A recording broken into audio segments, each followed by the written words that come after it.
corector.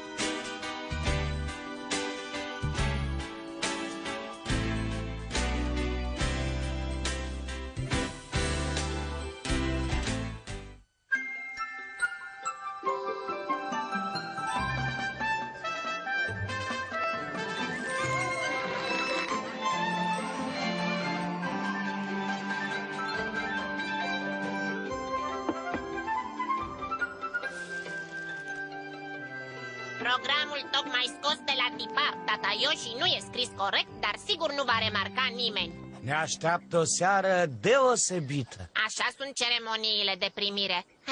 Pe-a mea nu o voi uita. Această noapte va fi pentru 3 ursuleți una cu adevărat memorabilă. O ocazie demnă de eforturile noastre cele mai bune. Un program fără greșeală, Bine, desigur. Voi repara greșeala imediat, Edgar. E multă lume pe aici? Ben, te-am căutat. Edgar, care e problema cu piciorul tău? Nimic, o clipă de neatenție. Cum încă nu știi ce ai? Trebuie să te ducem la doamna doctor. Cerule mare, n-am timp azi pentru asta. Iată de ce te-am chemat. Vreau să-i adun pe ursuleții cei noi și să-i conduci la ceremonie. Te referi la mine? Desigur, ai mai făcut asta. Da, știu, dar tu ai fost acela care a condus mereu. Bine, bine. Sper că problema de la picior nu o să se agraveze mai mult. Nu vreau în niciun caz asta. Mă ocup eu de ei. Mulțumesc. Mi-ai luat o piatră de pe inimă. Am o idee grozavă. După ce adunăm pe noi veniți, să ducem la cafeneaua Grădina cu Miere. Îmi pare rău, Howie. Am o responsabilitate mare și fără să fac ocoluri. Potrivit hărții mele, de aici ar trebui să-l iau pe primul. Hei, cred că ne-a găsit.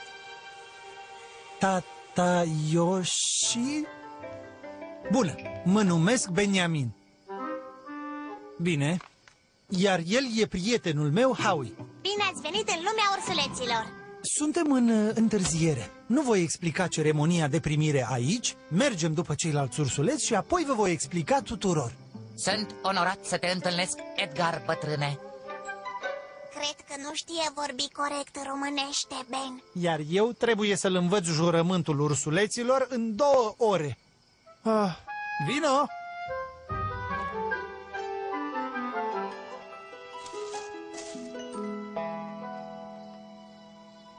Ben, parcă n-ar avea viață. Lily? Bună! Am venit să te duc la ceremonia de primire. Ceremonia de primire?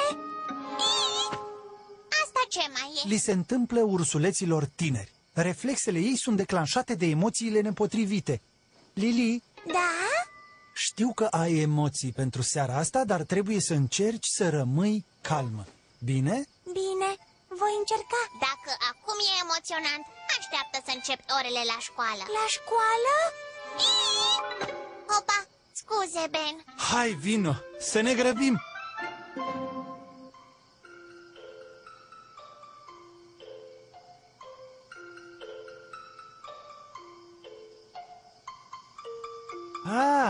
Tu trebuie să fii Angus. Da.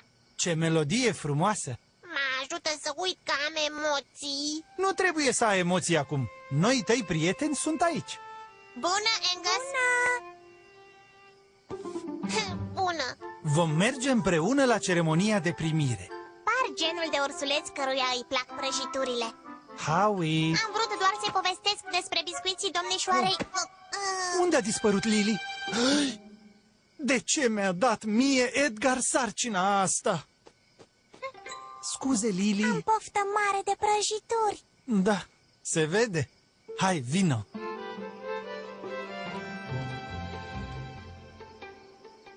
Odată ce vom lua curba asta, vom ajunge acasă, prieteni.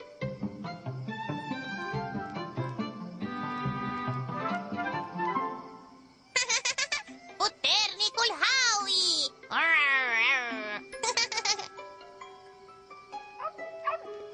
Încetează odată! După mine! Stați aproape de mine!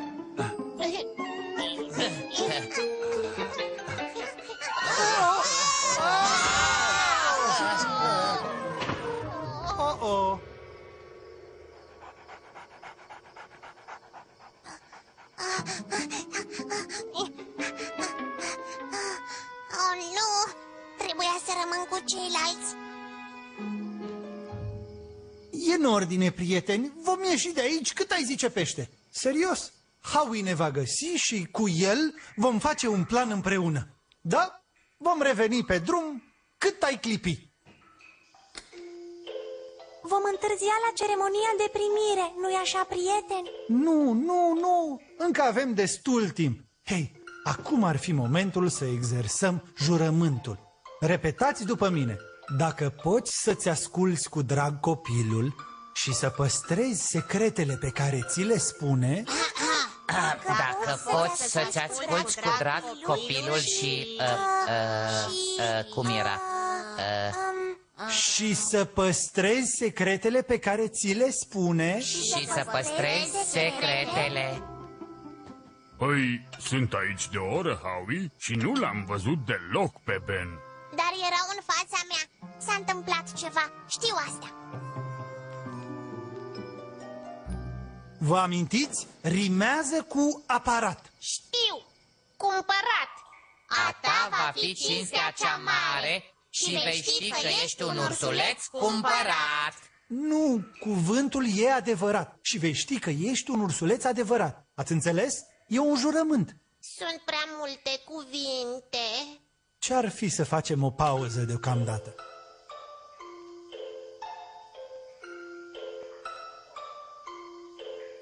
Dacă nu-i lași să te vadă mișcând, chiar și dușmani e pe peluză. Foarte bine, tata Yoshi. Acum să încercăm să învățăm altfel. Angus, poți să cânți de la început, te rog? Ai, Ben. Dacă poți să-ți asculți cu drag copilul și să păstrezi secretele pe care ți le spune. Dacă nu-i lași să te vadă mișcând, chiar de asta vrei să faci ori. Nu pot să cred! Excelent adurmecare, grăsunel. De unde ți-a venit ideea să ne ia urma, grăsunel? Am văzut odată că l-ai pus să caute mănușa lui Max. Am știut că te poate găsi și pe tine. Veniți, prieteni, avem o ceremonie de primire la care trebuie să ajungem. Bine? Țineți-vă bine!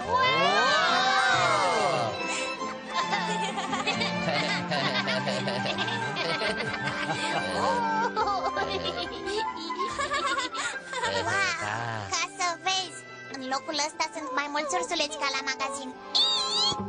Oh, Lily... Totul e în ordine, Ben? Oh, Edgar, n-ai vrea să o ții pe Lily de mână în timpul ceremoniei? Mă gândeam să conduci tu ceremonia în seara aceasta. Cum? Eu? Cum așa? Piciorul ăsta slăbit nu o să mă susțină toată noaptea, dar tu cunoști bine ceremonia și pe noi veniți, așa că m-am gândit la tine. Pe cine altcineva să aleg? Pe cineva căruia nu-i tremură genunchii. Totul e în regulă, Angus? Dacă poți să-ți asculți cu drag copilul și să păstrezi secretele pe care ți le spune. Dacă nu-i lași să te vadă mișcând, chiar de asta vrei să faci oricând. Și vei fi alături de el la nevoie, în durere și tristețe de bunăvoie. Dacă-l poți face să se minuneze sau să zâmbească de e deprimat, a ta va fi cinstea cea mai mare și vei ști că ești un urs adevărat. Ești un urs adevărat. Bravo, bravo! Știi ce se va întâmpla când Lily își va vedea poza în ziar? Știu. Ai condus ceremonia excelent, Benjamin. Mulțumesc, Edgar. După cântece și îmbrățișări, n-am mai avut deloc emoții. Bine, mai sunt și alte ocazii deosebite în care voi dori să ai rolul de conducător. Oh, mai exact? Încă nu m-am hotărât, dar sunt sigur că ești pregătit pentru orice. Mă bucur că i s-a vindecat piciorul. Da, s-a vindecat.